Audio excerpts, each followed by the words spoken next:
Broadcasting from Orchard Park, New York, and Boca Raton, Florida, it's the Freight 360 podcast. From freight broker sales tips to sports talk, this podcast is all about helping you grow as a freight broker. We're your hosts, Nate Cross and Benjamin Kowalski.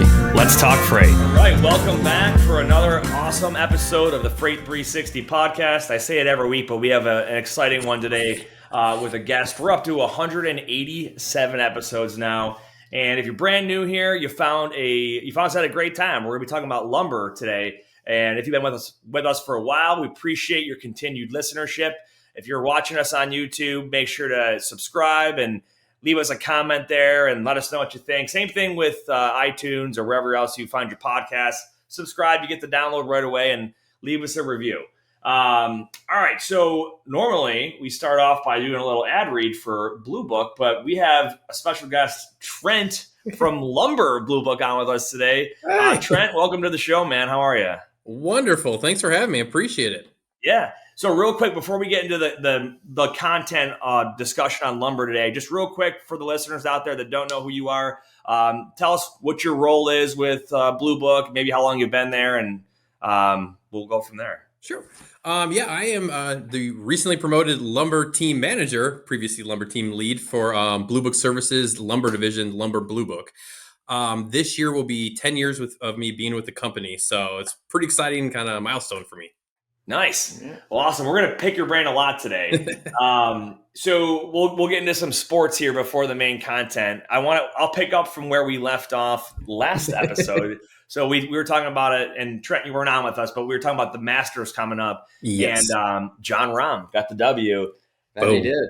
And so what's crazy, though, was Brooks Koepka went into Sunday with like a pretty strong, like a handful of strokes lead. It's like Right? 30 strokes, I think.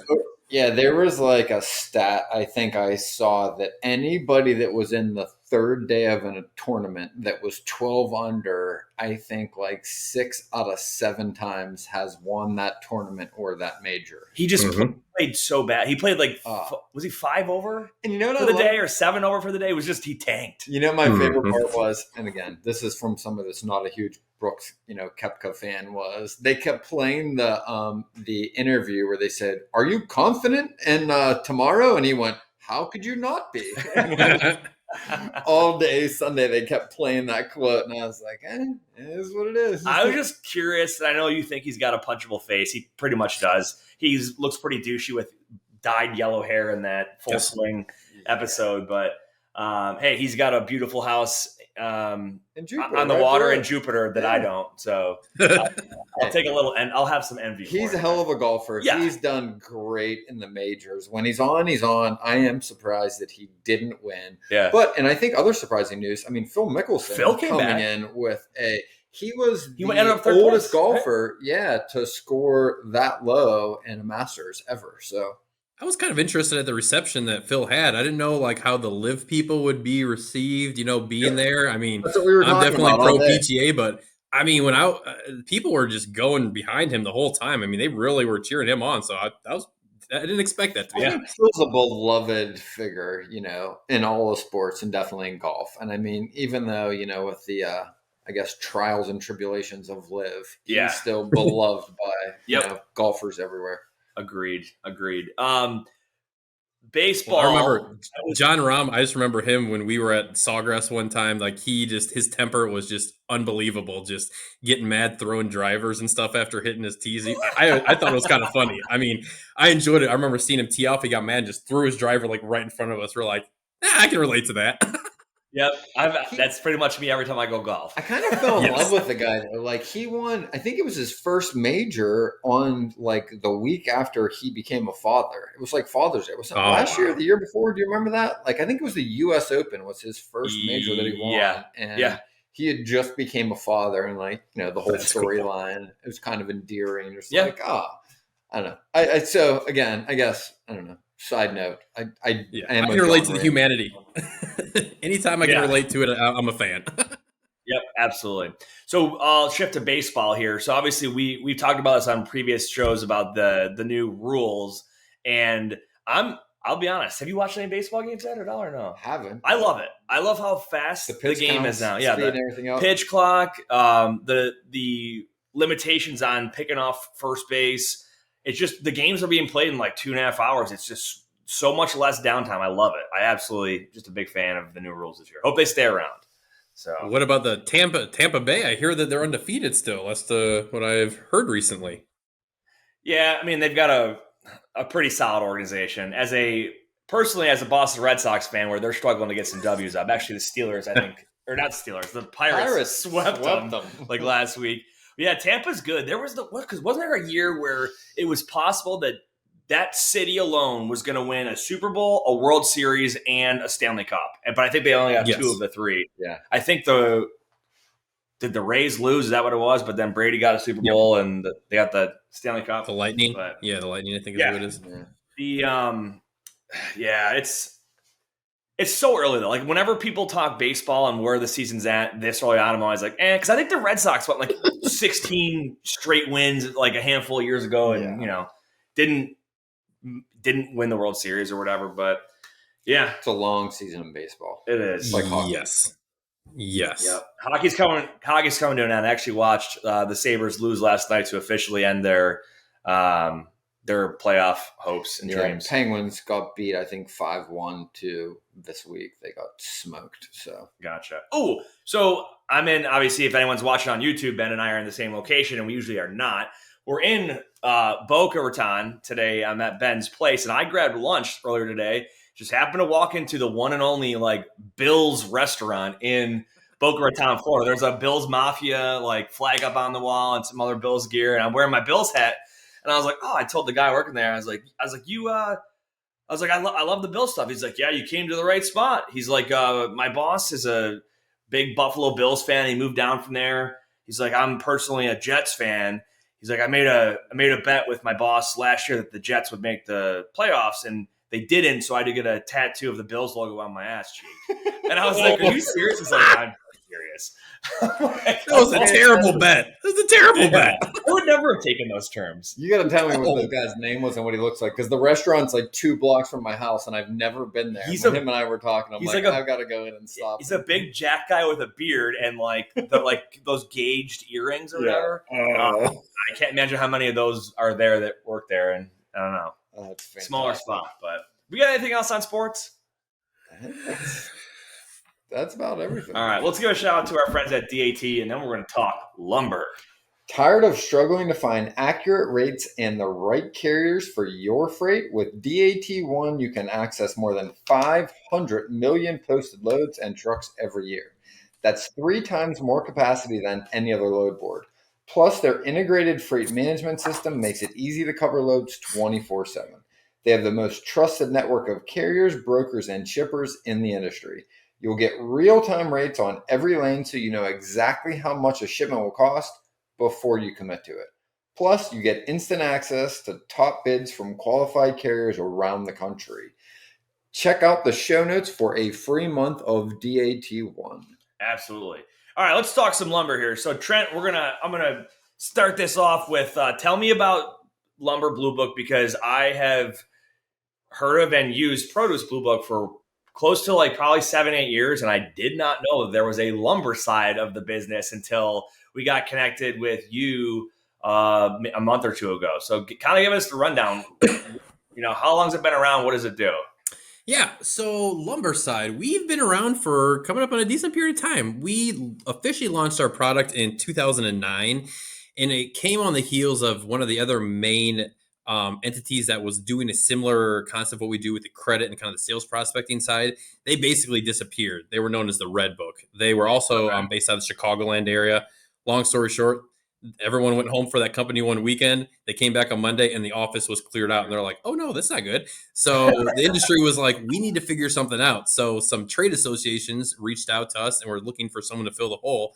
And they knew of us on the produce side. We've been around 1901 doing that. And they're like, hey, can you help us? So, well, we went through all the steps and thought that it'd be a good fit for us. So kind of mirrored the concept of what we did on the produce, but we've had to tweak it over time, obviously, to be more applicable with the, non-perishable nature compared to, produce and whatnot.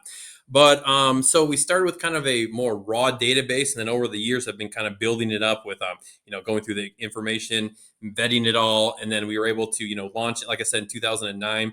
And then credit score, we started by getting some really amazing, credit information, and we've grown on that to the point where now annually we get $32 billion worth of AR, like I said, annually.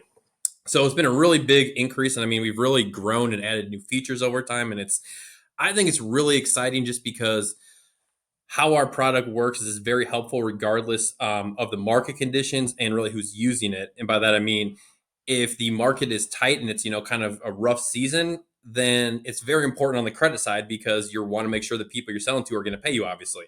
Whereas all of a sudden, say there's, people are really optimistic and things are going great. Then on the sales side, you're going to want to find new contacts and be able to, kind of branch out a little bit more. So it's great that it's kind of dual face and that you can use it in so many different ways. And you just get a lot of bang for your buck on it, I think. And it's a great tool for our industry. Is there anyone, I mean, do you guys have a competitor that's offering something similar that focused on lumber? Not really, because basically all of ours, and that's kind of why I made the emphasis that I just did on how we do both. Everyone else kind of just does one, and within that one, it's even more kind of specific. So by that, I mean, like on the credit side, our competitors are going to be the ones that people know of, D&B, Experian, Equifax, like that kind of stuff, where they're more broad. And this is what I always say, like, I don't get to get into the business of, knocking anyone else, because I think that every company does very good things. So I think that our strength on the credit side is the fact that since we are smaller and we're focused on that, we're more in tune with the changes. When there's mergers and acquisitions and things like that, we're able to, get that information, get it updated very quickly so that the credit files will reflect that. And when there's very complex issues that change in the lumber industry, which has been a lot this year of, companies reorganizing and things like that, it can take years for that stuff to trickle through to some of these other bigger ones because that's not what they're all focusing on. I mean, they're covering millions of companies, across the globe. So whereas us, we're concentrating on roughly 21,000 headquarters. So we were able to kind of drill down a little bit more in that regard. Well, I want to let's dig into some of the mergers and acquisitions, because that's something that until you brought it up in an email, I was like, I wasn't even aware of that was a thing that was happening lately. So when did it start? What's it looking like? Yeah, it's been going on the whole time I've been here. So like I said, for 10 years, but I mean, you see it ramping up so much more over the past few years, especially, with COVID. That really changed things a lot on two different reasons. And this is for me talking to people and kind of getting the idea of what it is. One, the reason it was kind of building up is people were wanting to retire and kind of get out of it. Like, hey, this is a good time for me to retire. I was thinking about Great time to retire. Time to sell. Bada bing, bada boom. The other thing is, it's kind of the mentality of let's strike while the iron's hot, because we could talk about lumber prices later, but as you may or may not be aware, lumber prices were insane, at one point in time when COVID first started and everyone was locked down. So that kind of helped people be like, hey, this is an attractive area that we should be looking more into, because lumber and wood products have had an issue over time with they haven't been really marketed as being like sexy products. People think of it just being like this. And then you have environmental issues as well, which hasn't been really, they haven't done a great job overall, which they're doing now, of really getting out the information that out of all the industries, we have like the smallest carbon footprint really across the board, because we are replanting trees. When they cut them down, they're replanting them. It's in their best interest to make sure that there aren't fires, because that's killing all of their products. So, I mean, they have a vested interest in making sure that the forests are still, growing at the same capacity and speed, so to speak, that they were before. That's an interesting thing I never really thought about. There is like there's a stereotype that like lumber companies are just like nature, like they're killing the world. Mm-hmm. They're just chopping down the Amazon or whatever. But you make a good point. It's in their best interest to conserve their products so they can continue to have business to do. Wow. Exactly. Well, and I mean, sorry. I'm sorry. Go on. I wanted to point out what I think valuable for our listeners is this is probably the most common industry for your first year of freight brokerage. Yeah. Like by far, I think everybody kind of cuts their teeth or makes their bones with a lumber customer, right? Mm-hmm. And it's usually for the things you just mentioned, right? It's because it's usually not time sensitive. Mm-hmm. They historically had been lower values, so they were never over six figures per shipment. Mm-hmm. And they didn't need to get there on a certain day. So like shippers were open to kind of working with whoever was willing to work with him. But I think, that changed dramatically during the pandemic, where a $40,000 load of lumber went to $110,000 or $120,000. Yep. And there was a need to get it there on a certain specific date and time. Mm-hmm. Prior to that, it was get it there whenever it gets there. We don't really give a shit, and it doesn't really matter what happens along the way. During the pandemic, it's got to be here or else, and the value's higher. So, it completely transitioned the category of type of product it was to what it is, I think, right now. Yeah. And so we know you kind of outlined how lumber was for newer brokers pre-pandemic. And then I think we all kind of understand, based on supply and demand, why the prices spiked. But take us through, Trent, kind of how that played out and where it is now. If you have any specific average dollar amounts, I would love to hear roughly where they've changed. Well, it's funny you should ask for that, because I actually have quite a few specific dollar amounts, just because I was wanting to kind of be able to quantify this, so to speak, and whatnot. Yeah. So I'm going to throw a couple of these numbers out just to kind of give you a general idea of how things have changed and how they haven't necessarily changed, if that makes sense. And so hopefully that will make sense. So I looked up the price first, and this is going to be per 1,000 board feet, and this is in USD. Hold on, right there. Explain what board feet means. It's basically the metric that they use. For example, when you're dealing with different agricultural things, they'll say bushels or things like that. This is kind of the denomination they do in that. It's going to be just basically 1,000 board feet. That's kind of the easiest way to explain how it is. Can you tell me what something that's one board foot would be the size of? One board foot. Is there what's the width? You have a foot, that's a length. That's not doesn't include the other two dimensions, right? Here it is. It's 1 by 1. Okay. Just Googled it. Board foot. So I feel like an idiot because I'm like, all right, it's a foot, which makes sense. But yeah, it's 1 by 1 by 12 inches. So there we go. Yes. Okay, so you said 1,000 board feet. Yes. So the price is currently, let's just say as of yesterday, I looked it up. So at the end of the day yesterday, it was at $385 per 1,000 board feet. Now that is contrasted to the high within the past 12 months. So this is just in the past 12 months, which was when we had kind of a spike last year when there was building season, because the seasons kind of ebb and flow. And we can talk about that in a little bit too. Where, as you can imagine, the biggest building season is the summer because it's easier to do. People are going out more and doing things of that nature. So the high last year was in April 27th, 2022, and it hit $1,052.40. So quite a big difference. Yes. Now, with that being said, the high it hit in the past 5 years, which was during COVID, which is basically the height of all of this, was on May 7th, 2021. And I got the number of being $1,686 from the metrics where I was trading it. So this is at least from the source I had right there. Now, with that being said, that was obviously a huge spike because of a whole lot of different factors that is completely abnormal. So I kind of want to have some other numbers here that kind of help quantify that. It sounds like, because when you talk about like that and even the high of last year, it makes it seem like where we're at now is insanely low, which it is low, but relative to historically how it's been, it's kind of like we're in a more normal area, because those levels are just that's not normal whatsoever. So just to kind of give you a general idea, since the start of this year, the highest it's been is 524.10, and that was on the 31st of January. But when we start going back, like at the start of 2020, before COVID, so this is before really COVID had it all, it was over kind of trickles of it, kind of in China, but nothing really that was people were worried about here. It was at $400 and $406.70. So it's pretty close to where it is right now. Yeah. Now, if you're looking historically, so I looked at it in the past 25 years, going through, pre-COVID, the highest I saw it being at any point in time was $597.10, and that was in May 2018. So the reason I'm kind of giving this to show you that where we're at now, although it is much lower than really it probably should be because of a lot of different factors, we're not insanely far out of the range. Whereas as much as someone could make the argument that, they were as far out of the range during COVID, which obviously we know why, supply and demand and those types of things. But with that being said, I mean, we're not in a good period with lumber pricing right now, but we're in an area where we can, for lack of a better way to say it, easily make up the ground that has been lost.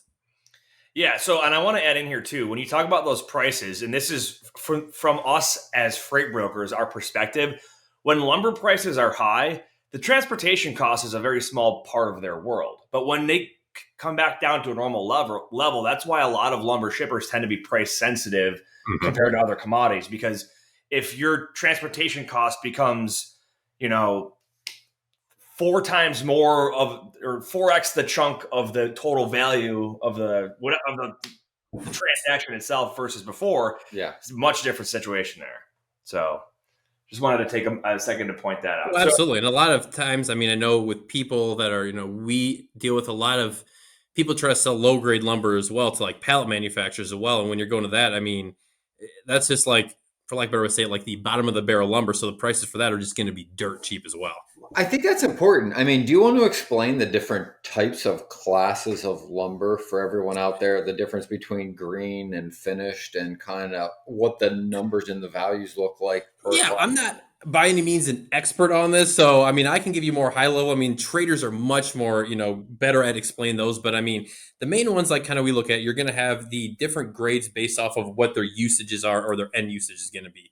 So, like, for example, like I'd mentioned, like industrial or like low grade is going to be kind of just the stuff that's going to be really knotty, that kind of not really, it's not going to be any sort of resemblance of appearance grade or really being able to be used for structural type things. So that tends to go into stuff like forming lumbers, mats for like tractors and stuff like that, pallet crates, things like that. Yeah. Anything that's really low grade.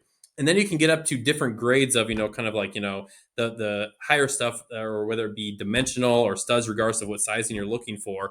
And those are going to be a lot of times based off of the similar characteristics, like I just meant, like how knotty they are, what kind of defects they are, where they're being cut from in the tree. So a lot of it comes down to the gradings that they're given by the different graders when they come off the mill. They're the ones that are kind of responsible of breaking down what this would be valued at, kind of right off the top. And also pre-cutting, the technology now is amazing, where they can look at this whole log, look at where all the knots are, where they're coming through. And they're able at this point in time to be like, hey, we can cut, a 2x4 here, a timber here that's this and that, and be able to maximize the cost. I mean, the efficiency of a tree before, they even put it through the saw, which is absolutely amazing to me. So, I mean, they're able just to really pinpoint what is going to give them the highest profit margin and then go. That's insane. Yeah. And I mean, I guess just for like, ballpark numbers, if you had a truckload of green raw lumber, right, you might be looking at what dollar amount compared to if you had finished hardwood, right? What would 45,000 pounds look like dollar wise, do you think? So just throw a number on it. I am not 100% sure how that would translate, to be honest, because I see more like end result numbers when I'm dealing with people, of like loads, and it tends to just be more fluctuating based off of, I would say this. Anything that's going to be like a dimensional or higher grade one that you're going to be using in like a product is going to be at least double, if not more, cost than it's going to be if you're looking at the low grade stuff, I would say. That's what I was wondering. Is it like 2x? Is it 5x? Like the difference? I would say at least that, if not more. Once again, depending on what the usage are. And it's also going to be dependent on the species as well, because there's different species that are going to be used for different functions. And also, hardwoods are going to be used differently than softwood. So there's people that are just, only will trade, like, for example, Western red cedar, and they could tell you everything under the sun about that, otherwise like SPF, which is more common, around that people are using, or Southern yellow pine, which is super common down in the South, which is what they, almost predominantly cut down there. So they're all going to have different costs, which you can even see if you look at the breakdowns of what they're doing, because since, especially on the hardwood side, they have very different usages of them. And there's also, on the hardwood side, there's so many different species, although there's a lot of core ones that people know, the oaks, the walnuts, the cherries, and things like that people are going to be using more. Yeah, what I was trying to, I guess, what the point I wanted to get across, I guess, to the audience is like, that was one of the broker I worked under. That was his biggest customer when I learned the industry. And one of the few things that I learned in the onset was, if it's green, and this was, 2016, right? But it was like, okay, you're looking at 30, 40 grand. Okay, well, once you get to, more specialized, to your point, more species of hardwood that are finished, you're closer to six figures. Oh, So, easily. again, it was like 30, 40 grand for a truckload of raw trees, right? That you see like literally in movies, right? Just literally tree logs on Yeah, a truck. absolutely. And then if you're doing like Russian hardwood that we would ship for furniture, you might see $90,000 to $100,000 back then. So it used to be like, at least threefold. And again, the time sensitivity changed too, right? If it was raw and it's going to another mill, it could get there whenever it needed to get there. But if it's going to a furniture mill that needed that product to run its line, it needed to be there usually in a much tighter window. So therefore, you had way lower margins on the raw as it became closer Absolutely. to the finished product. Higher margins, higher price, higher cost. You just reminded me of you talking about raw, like the raw lumber going down the road. Do you ever see that movie Final Destination? Yes, I was Oh thinking gosh. Oh, I still do that. Yeah. Mm. It's like Where the they second one, bounce right? off. Yeah, they come Yep. down Jackson and oh man. No, but So- you're 100% right. Where I mean, that's the one thing that not one thing. It's one of the things that was really big also during COVID when the prices are so high. Is that you're looking at things like you said, like the finished, products. Like so, if you have like Western red cedar shingles or something like that, I mean, a shipment of that is going to be just bonkers because it's already kind of expensive as is. But then when all of a sudden you're increasing the prices like threefold, I mean, you're extending so much more credit to someone during that period of time. Yeah. Now, luckily, at that point in time, everyone had money and they're just like, "Wee," Yeah. But I want to expand on that topic though, because the price of lumber as it fluctuates throughout the year, and we'll take COVID aside because that was an anomaly in the last 100 years. But if we look at a normal season, you said summer tends to be the most or the highest demand, right? Can you talk about just how it ebbs and flows throughout the year, and then even is there like a regional difference in all of that? Oh, absolutely. So, just as a rule, if you're looking across the board for the United States, from the trends that I've always seen, is you're going to get your busiest seasons usually for at least that, like I said, that I've seen is May through August is just always bonkers. Like if I'm trying to get a hold of people, they're like, "Call me back at the end of August." It's just like we can't finish this. Now you start to kind of see that ramping up a little bit in April, like now as well. Even a little bit in March, depending on how the weather is, and then it can trickle a little bit later into September as well. Whereas when you get into like October, November, December, January, February, you'll still see a decent volume of work being done and things like that. But that's where it becomes much more in like the South and things where it's easier to build. Now, obviously, you're from Buffalo, you live up there. People still build stuff during the winter times, but much less They frequent. go pretty slow, but yeah. Exactly. So that's the point. It's much less frequent because you have issues with weather and things like that come up that don't come up as frequent, when you're up here, especially, if you're, trying to get into the ground. It's just a lot more difficult to deal with it when it's the winter time up here. But with that being said, it's not like people stop and sawmills don't stop. I'll tell you that much during the winter. They're still going guns blazing as long as the demand is there. I mean, they still keep operating. And I think that's a really good point, right? Is the two biggest indicators in both of the major markets in transportation are home building for flatbeds and the consumer market for vans, right? So it's just people buying just shit for themselves for vans. But home starts is the biggest indicator of what the flatbed market looks like. And just like you said, one of the biggest reasons that market expands is homes in the beginning of spring. People build more homes, construction sheds, anything, right? Yeah, anything. Yes. Post barns too. I was always that guy that would go, and this stopped when the price of lumber peaked like 2 years ago, but I used to just go buy wood and build like a new table or a chair or like a bar. I built my kid's bookshelf before he was born. Like I loved it. Yeah, hockey rink.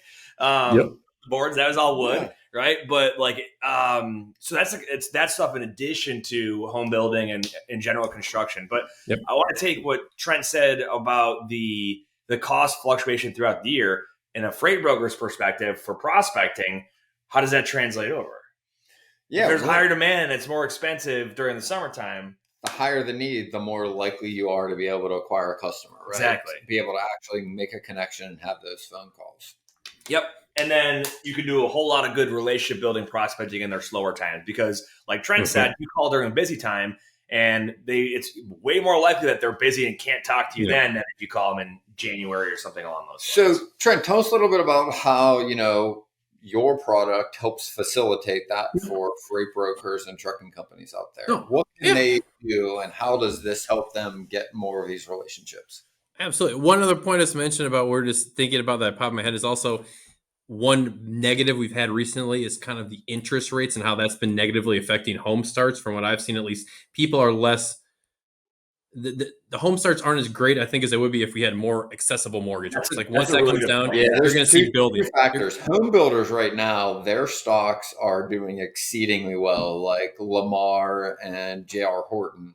But one of the main reasons why there aren't enough houses, at least according to the analysts, are because people don't want to give up a 2.5% mortgage Exactly. to buy a new house at 6.5%. So I'm they're one of those hanging people. on I their don't want last to do house it. a lot longer than they, would have otherwise because they don't want the higher, cost in the new mortgage. Exactly. So, I mean, even if I think you see that come down a few percent, I mean, you're going to start seeing, things go gangbusters. It's just that for people like myself who, we've like the highest mortgage rate I ever had, I think was like 4%. I mean, when you're seeing this now, this wasn't, from what I understand with my parents, this mortgage rates now were not uncommon from when they were younger, like when I was born. They're not So, even but for us, above we're like, average. wait, The what is past 40 happening? years, yeah, they're not even above average. They're actually a little below average if you look at Yeah. the past 40 But for years. me, I'm sitting here like, wait, 7, 8, this isn't possible. Where they're like, ha, child. Yeah. In 1982, we were paying 17% I was gonna for say your it was house. like Exactly. 17% for a Yeah. while, But yeah, you're right. It's all because we have that recency bias. We're like, oh well, it was down. I mean, Yeah. the Fed rates were like basically zero for a while, The and then cost of money has been nothing for the past decade. yep. Yep, So exactly. Exactly. But sorry, I just want to interject that real quick before I got into that. But no, so our product can be helpful to anyone who's looking, like brokers, especially, it's because you're able to divvy up the database in many different factors that would be useful, kind of what you're looking for and what kind of a market you're looking for. So what does that super incredibly vague statement mean?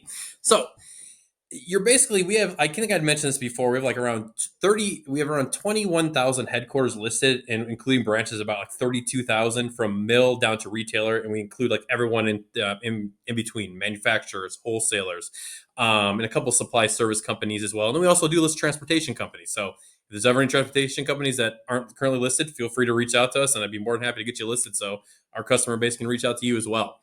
But so what you can do is if you're looking within a specific territory, like say, like Texas, you could go down there and be like, I'm looking to sell, looking for people that are within maybe like 100-mile radius of Dallas that are producing XYZ product, whether it be, a mill doing dimensional lumber, or maybe you're trying to reach out to, find people that are doing something more specific, whether they're manufacturing something different that would be selling down to retailer.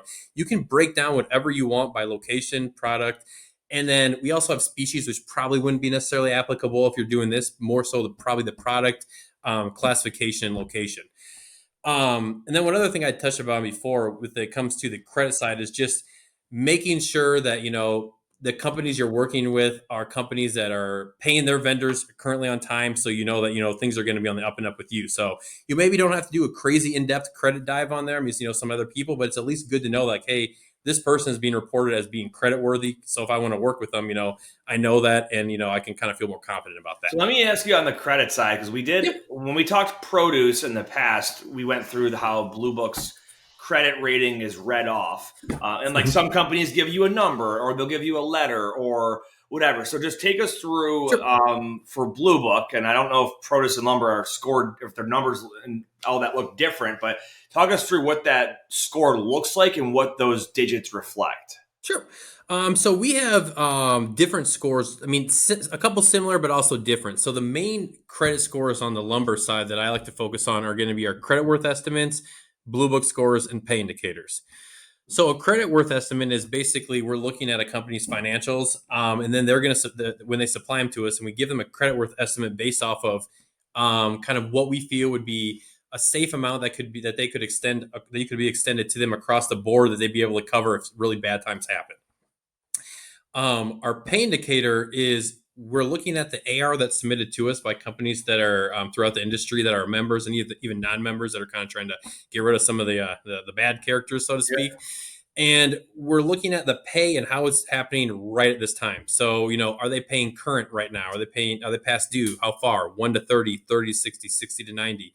And then from there, we're basically putting in this fun little formula, and then it's telling us credit rating or a pay indicator, based off of that, very similar to how it would have been, when everyone's in school going A, B, C, D, and then E as opposed to F as the lowest alphabetical one.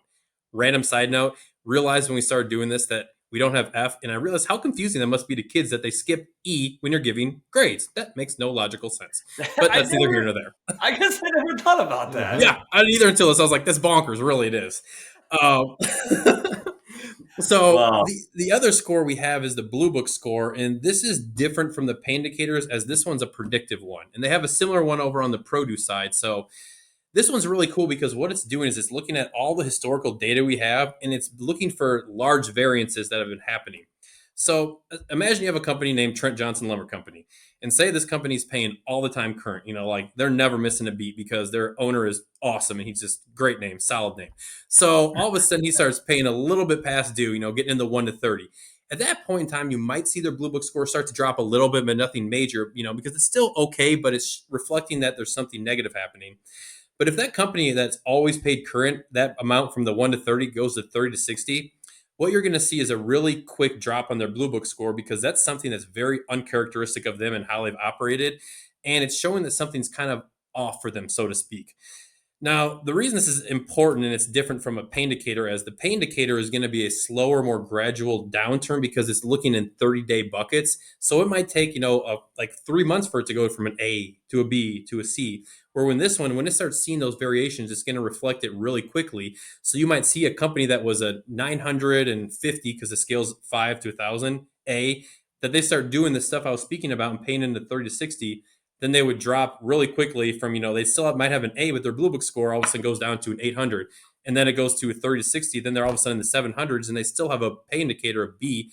So you're able to be like, hey, they have a pay indicator of B, but a low Blue Book score. Well, what that then tells you is that although this company, is looking like they're still paying well, we're seeing some things that are signs of, changes that they have. So just be aware of that because they could be just a small thing or they could be like emblematic of something really like a shift in how they're doing business. And I think that's really valuable too. Nate and I just taught a class for the TIA literally right before this call on finance. Mm-hmm. And one of the things that you want to be aware of for your customers are early indicators of financial issues, right? Yep. Not so that you're necessarily going to do anything differently, but so that you can have the conversation to ask them, hey, how's everything going? Are there issues there, right? Because again, it's not the end of the world if you've got a good customer that is having temporary financial difficulty. Yep. But it is a very different thing than if a company is going down the road of financial atrocity. You want to know way sooner than later because guess what? They're going to keep shipping with you and they will keep extending those bills and you will be the last person to get paid because you are an unsecured creditor and you have no ability or any way to go back and claim any of those assets. Yeah, I mean, think about it this way. In the lumber world specifically, if somebody is buying lumber from a wholesaler, right, and they also have to pay for the truck that moves it, who are they going to pay if they can only pay one? They're going to pay the person that gave them the product, not the person that got the truck. Business. Exactly. We're like the lowest ones on the totem pole when it comes to getting paid. So that's good. That's good to see that stuff. What else? Well, and one other cool thing that we have is it's a feature that kind of ties in with that is we have these different lists that you can add companies to, and one of them is called an automatic update service list, which is kind of in line with what you were speaking about, where if you have you could put any customers that you work with in this, or even people you've looked at that you considered working with, and then it'll tell you if there's any large changes that have happened, like mergers and acquisitions, which we can talk again about in a minute, or any other big, other changes that have happened in their Blue Book score or pay indicators. What happens is you get a PDF report at the end of each month on these companies. And if there's been changes with their Blue Book score, like we count a relevant changes, anything more than I believe it's 25 points, they'll be listed at the top of this PDF being like, hey, they were a 950. Now they're a 855. This kind of is like a highlight. So you can just look through this real quick and see if any of your customers have changed and if it's something you kind of want to look into a little bit more. So it's kind of like a credit monitoring service, so to speak, that you're able to kind of be really specific about. That I think is an awesome tool. Yeah, that's good. So let's talk. You brought up the mergers and acquisitions. Give us the rundown. Who's buying up who? Well, the question really isn't who's buying who. It's just who isn't buying who is really the question. I mean, it's just bonkers these days. I mean, It seems like every single day, like I come to work and I look down. I'm like, so which company am I going to have to update today because they got bought out by another company? Um, so I'll throw out a couple of just like key ones that I've had recently that hopefully will resonate with some of the listeners here because they're trying to focus on some of the bigger ones. But so just in this past week, these are three that have happened. This company called Ambassador Supply, they were formed a couple of years ago, and they've kind of started to gobble up a lot of these smaller companies within the Midwest and Indiana. They acquired a company that they expanded out, and they acquired a company called High Tech Truss. Yesterday, this company called Palmer Donovan acquired Diamond Hill Plywood.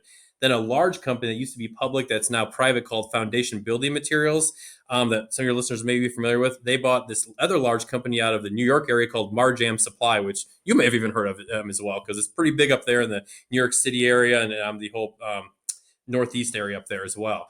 So that was just in the past week. You started expanding out and you're seeing big names like that people may be familiar with. US LBM sold some of their divisions to this ABC Supply company.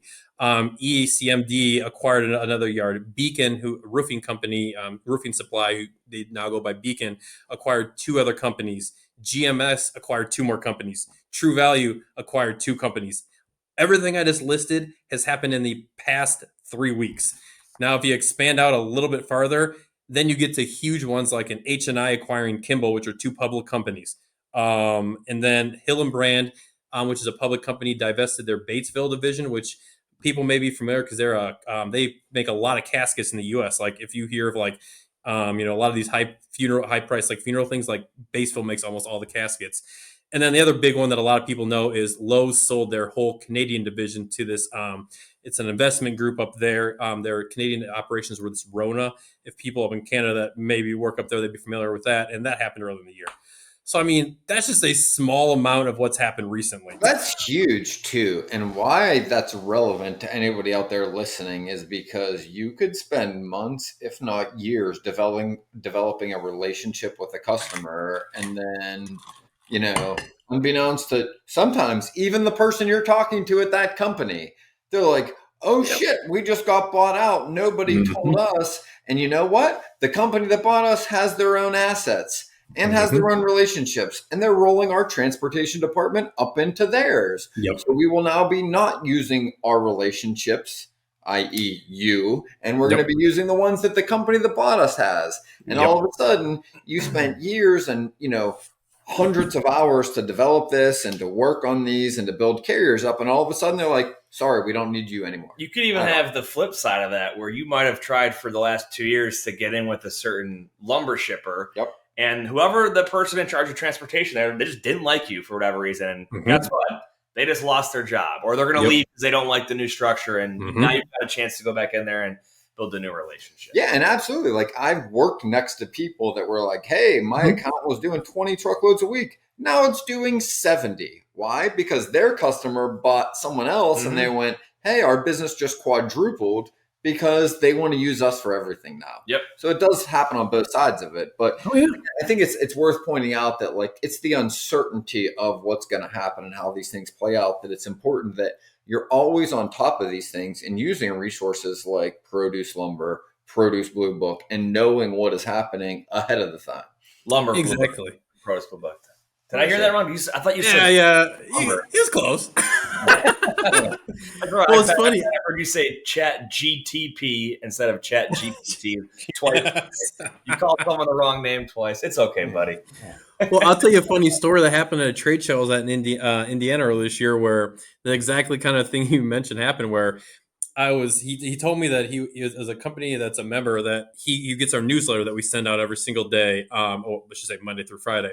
And he was like, it's funny because he's like, I got an update about an acquisition in there and I read it and I was talking to one of our customers and he hadn't even known that the company had been bought. I broke the news to him. Wow. I was like, that's pretty funny. Huge value add, right? If you're able to actually bring that information to the table, it's not going to do anything but benefit you. Exactly. And we pride ourselves on trying to make sure all the information we have is up to date as humanly possible. Now, with that being said, are there going to be necessary, if, Trent Johnson Lumberyard buys, Nate Lumberyard, and there's each have like 5 employees. May that take a little bit longer to trickle than, FBM, acquiring Marjam? Absolutely can take, a couple of weeks or a month. But we always are updating the stuff at least once a year. So we're trying to catch these things with this, as quickly as humanly possible, so that, when our customers are searching, that they're going to be calling the proper company, they're going to have the right contacts, and then, the right entities to be able to look up, because that's very important, obviously, from a credit standpoint, as well as a prospecting thing. You don't want to be calling a Marjam company in 2 months and all of a sudden have be like, hey, can I speak with so-so at Marjam? And then they answer the phone as, you're thinking it's going to be Marjam, and then they're like, foundation building materials. And you're like, sorry, I called the wrong company. And then you got to call back and be like, I'm sorry, I actually called the right company. Like, I was confused. Didn't know that you got bought. Yeah. Good stuff. All right, we've got some listener Q&A to get to at the end of the episode here. But first, I'm going to give a shout out to our friends over at Lean. Looking to take your freight brokerage or agency to the next level? Look no further than Lean Solutions Group. They are industry leaders in nearshore staffing for logistics companies with offices located in South America, Mexico, and the Philippines. They offer a wide range of exciting positions, including freight broker back office operations, accounting, tech and web development, business development, marketing, customer service, and more. Don't miss out on the opportunity to work with the best in the business. Visit their website at www.leangroup.com to learn more about the exciting solutions they have to offer your brokerage. All right. We got 3 listener Q&A questions here. Trent, if by any means you feel savvy enough to hop in and answer, have at it. Otherwise, we'll get through these and then we'll wrap it up with how folks can get in touch with you guys. The first question: what is a fair commission percentage to make when working for a broker? So we're assuming W-2, right?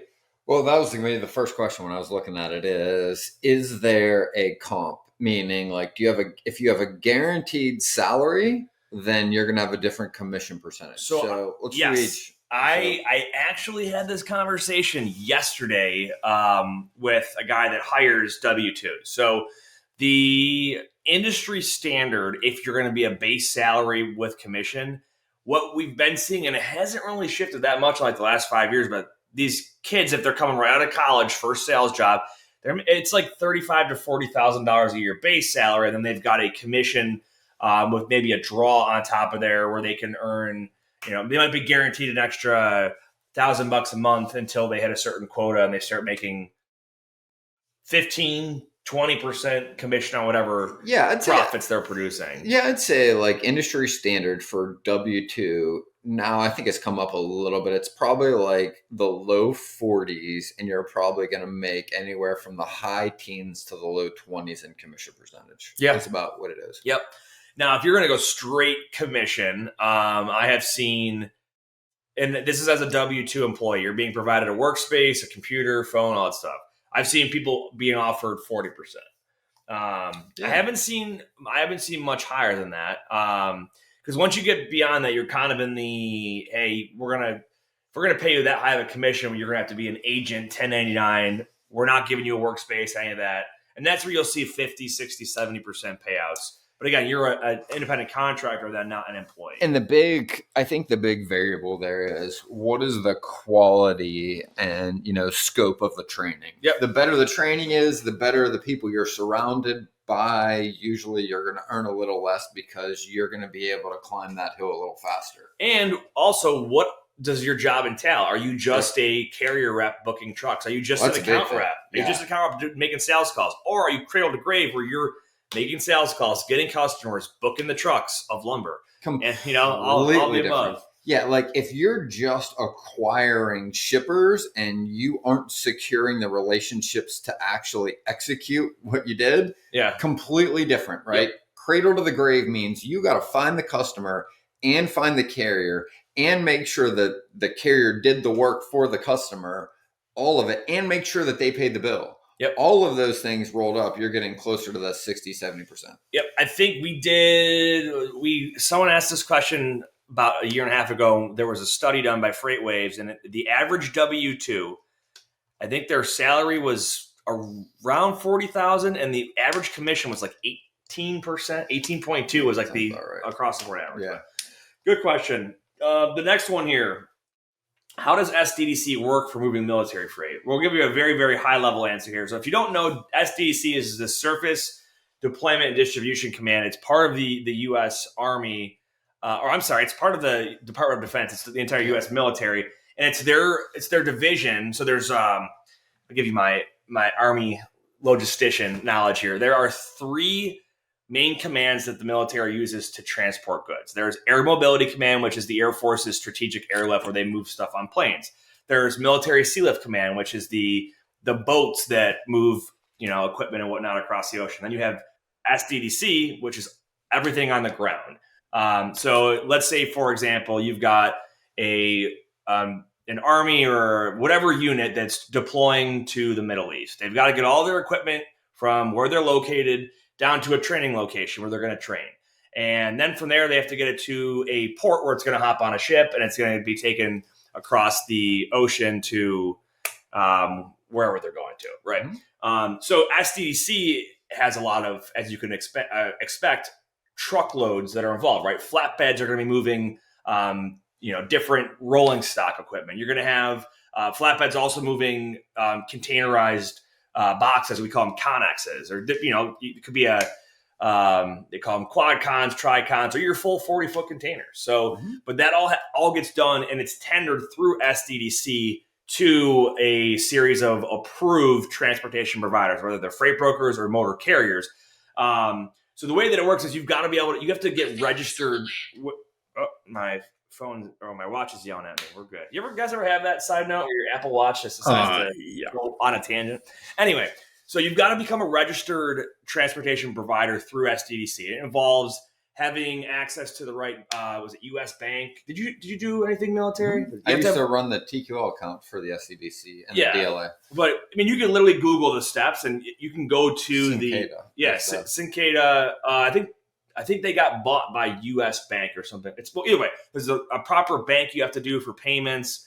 They have a tendering system where they'll put out a bid to X amount of people who are in their approved site, and they'll typically go based off of price, but you can get blacklisted for bad service or get lower ranked for bad service.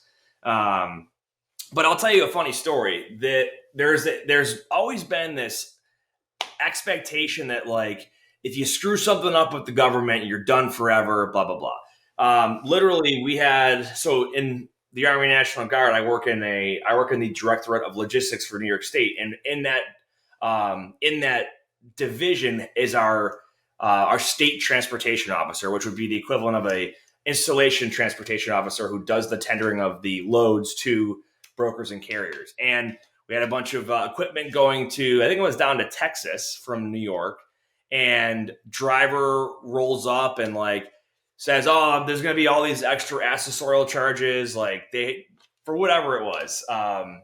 And the broker wasn't on site or anything like that, but so I asked the state transportation officer, are you gonna? Because now your bill just went up, because they're gonna pass it on to you. Are you gonna blacklist whichever broker used this? And he's like, "No, happens all the time." He's like, they might say that there's all these rankings of how companies are how they're scored on their performance. He's like, it's my choice at the end of the day. If I like the broker and they do a good job, I'm gonna keep giving them business. Yep. So the whole theory that it's this big beast, just another human being that puts their pants on the same way as you, that you have to build a relationship with. Yep. So that's, you want to add anything else on SDDC? No, I mean, and I think to what you're pointing out, 6-7 years ago when I used to manage that account for TQL, if anybody ended up with a fallout that was unjustifiable, and that criteria was literally determined by the TO, they could black flag our brokerage for every government account for 45 days. So again, when you're working at a company that sometimes employed, I think we had 15 or 20 people just on, government accounts, it was shut down for a month and a half. So it was a huge deal if you didn't have a truck pickup when you committed to it. But, that's clearly changed and has been somewhat subjective. Like you said, it's people. At the end of the day, that only triggers if that person there, if the ITO or if that TO vouches for you and doesn't blow smoke up about it, you'd be fine. But anyway, good discussion. And there's very clearly listed steps out on SDDC's site that shows you how to apply to be an authorized transportation provider. Last question. Is it difficult to start your own brokerage? No. It's actually, to start it versus succeed, very two different things. But to start it, no. We literally talked to a guy today, and he went through the unified registration system, the URS. He accidentally paid for both an asset and a broker authority, and now he's waiting. He got his DOT number and MC number were issued. He's just waiting for them to be authorized. It's literally that simple. The same way that you set up with SDDC through a bunch of steps, the FMCSA, another government organization, has a bunch of steps on their website. You pay some money, you get registered, boom, you're operational. Yeah, and I think to your point, right, there's a very low barrier to entry, but there's a pretty high bar for success. And I think that's what, most things in life, right? It's pretty easy to start just about anything. Whether or not you're going to make it is an entirely different story. And it usually comes down to one thing, right? Like, are you going to hustle? Are you going to work? Are you going to put the effort in? If you're not, you're probably going to fucking fail it no matter what you try. Yep. That's exactly right. Well, cool. So Trent, good having you on. How do folks, I know we do the ad read all the time, lumberbluebook.com, but is there a different or better way for brokers or carriers out there listening to reach out to you and become members and get listed?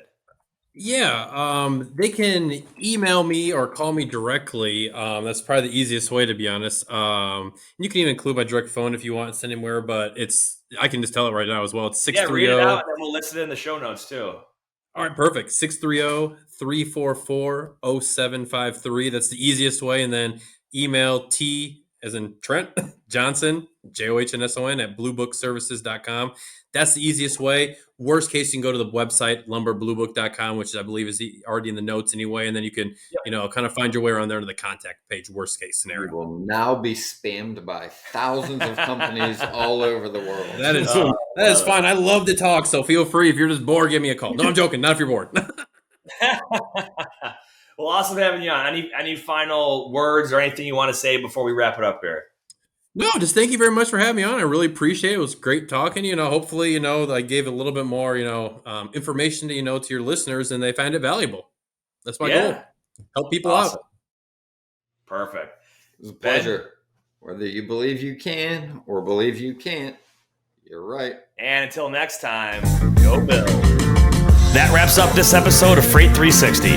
Check out the show notes for links to anything that we've referenced on this episode. And make sure to visit us online at freight360.net to see our entire library of episodes, videos, blogs, and more. And make sure to check us out on Facebook and subscribe to our YouTube channel for daily and weekly tips and content. And if you'd like your question answered on the show, fill out the Contact Us form on our site, and we'll see you next week. Got a restaurant picked up?